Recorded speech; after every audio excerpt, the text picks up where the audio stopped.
नमस्कार दोस्तों, TSM academy के यूट्यूब चैनल पर आपका स्वागत है। मैं अभिषेक चौहान। आज हम देखने वाले हैं एमपी बोर्ड कक्षा 10वीं के गणित के 3 नंबर में आने वाले क्वेश्चन दोस्तों। तो जल्दी से वीडियो को लाइक कर दीजिए, चैनल को सब्सक्राइब कर दीजिए और से लोगों तक शेयर कर दीजिए दोस्तों। देखिए क्वेश्चन हमारे पास है, दो संकेंद्रीय वृत्तों की त्रिज्या 5 सेंटीमीटर तथा 3 सेंटीमीटर है दोस्तों। दो सकेंद्रीय वृत्त है दोस्तों, यानी कि दो सकेंद्रीय वृत्त बना लेते हैं। यानी कि एक केंद्र है, इसके दो सकेंद्रीय वृत्त है, यानी कि एक पहला और ये दूसरा बन गया दोस्तों। एक की त्रिज्या कितनी है 5 सेंटीमीटर, यानी कि जो बड़ी त्रिज्या है वो कितनी है 5 सेंटीमीटर, तो ये 5 सेंटीमीटर दोस्तों, यहाँ से तो यहाँ तक की दूरी। उसके बाद में तथा 3 सेंटीमीटर है, छोटे वृत्त की त्रिज्या कितनी होगी दोस्तों 3 सेंटीमीटर, तो यहाँ पर हम लिख देंगे 3 सेंटीमीटर दोस्तों। उसके पश्चात क्या बोल रहा है, बड़े वृत्त की उस जीवा की लंबाई ज्ञात कीजिए। यानी बड़े वृत्त की एक जीवा है दोस्तों, उसका क्या देखते हैं, जो छोटे वृत्त की स्पर्श करती है, यानी जो छोटे वृत्त को क्या करती है स्पर्श करती है, यानी कि एक जीवा बनाएंगे यहाँ से अपन, जो छोटे वृत्त को क्या करेगी स्पर्श करेगी, यानी यहाँ से ये इस प्रकार ये जीवा बन गई दोस्तों। जो छोटे वृत्त को क्या कर रही है स्पर्श भी कर रही है और ये जीवा बन गई दोस्तों। तो आइए क्वेश्चन हल करते हैं।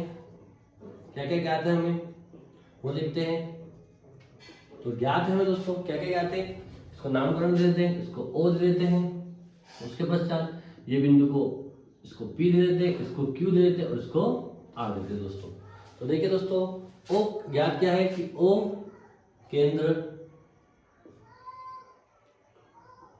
वाला O केंद्र वाले दो वृत्त है दोस्तों, हमारे पास दो वृत्त है जो क्या है सकेंद्रीय,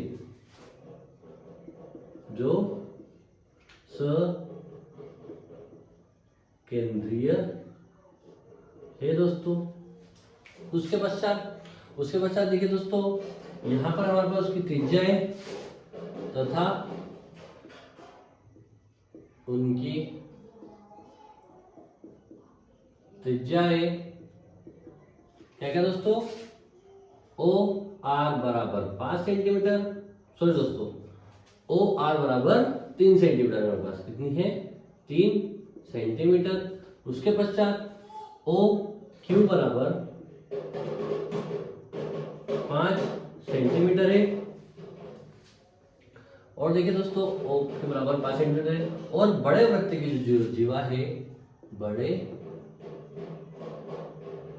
वृत्त की जीवा दोस्तों, क्वेश्चन दिया है कि जो बड़े वृत्त की उस जीवा की लंबाई ज्ञात कीजिए। यानी बड़े वृत्त की उसकी लंबाई की जीवा को ज्ञात करनी है, लेकिन बड़े वृत्त की जो जीवा है वो छोटे वृत्त की है स्पर्श करती है। यानी बड़े वृत्त की जीवा छोटे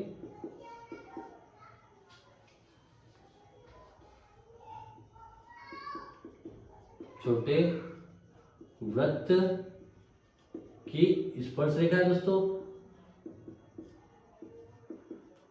स्पर्श रेखा है दोस्तों। और इसमें ज्ञात क्या करना है दोस्तों, हमें ज्ञात करना है कि पी क्यू बराबर क्या आएगा दोस्तों। पी क्यू का मान हमें क्या करना है दोस्तों, यहाँ पर ज्ञात करना है। तो आइए दोस्तों देखते हैं। अब हमें पता है कि यह क्या है, एक त्रिज्या है, और आर क्यू जो है वो छोटे वृत्त का क्या है स्पर्श रेखा है दोस्तों। जो आर क्यू है यह छोटे वृत्त को स्पर्श कर रही है, और ओ आर जो है इसकी क्या है त्रिज्या है। तो त्रिज्या और स्पर्श रेखा के जो बीच में जो कोण बनता है हमें से कितना बनता है 90 डिग्री का बनता है दोस्तों। तो ये हम क्या हो गया दोस्तों, पता है कि हमें कि स्पर्श रेखा तथा वृत्त की त्रिज्या के बीच 90 डिग्री का कोण बनता है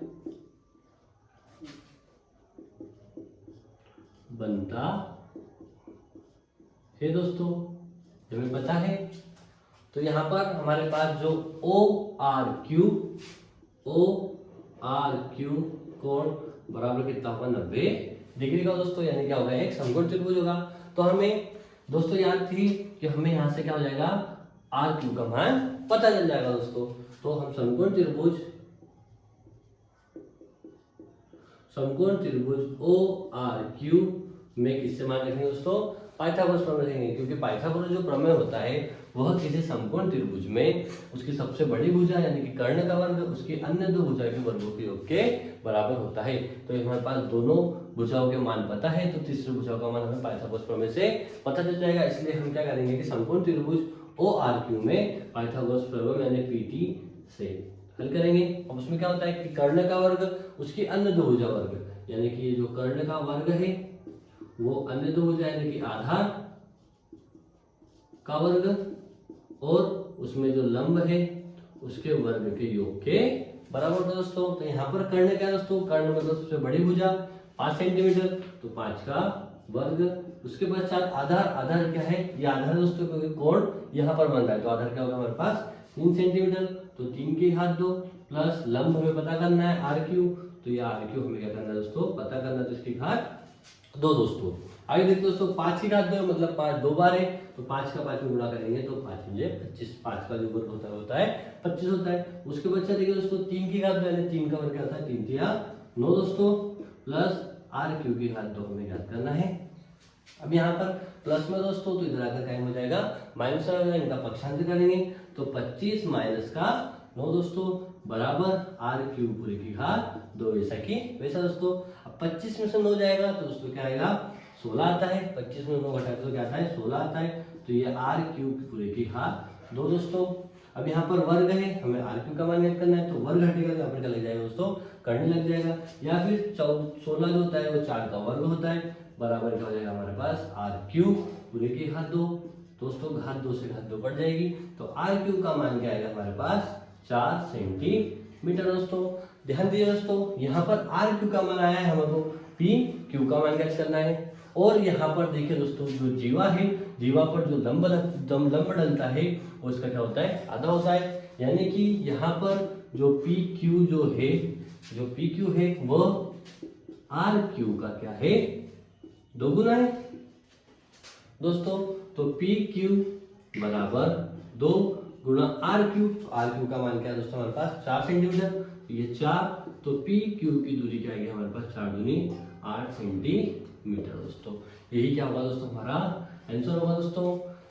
दोस्तों ध्यान दीजिए इसी प्रकार का क्वेश्चन आपको MP बोर्ड के कक्षा 10वीं के पेपर में 3 नंबर में देखने को मिलेंगे दोस्तों।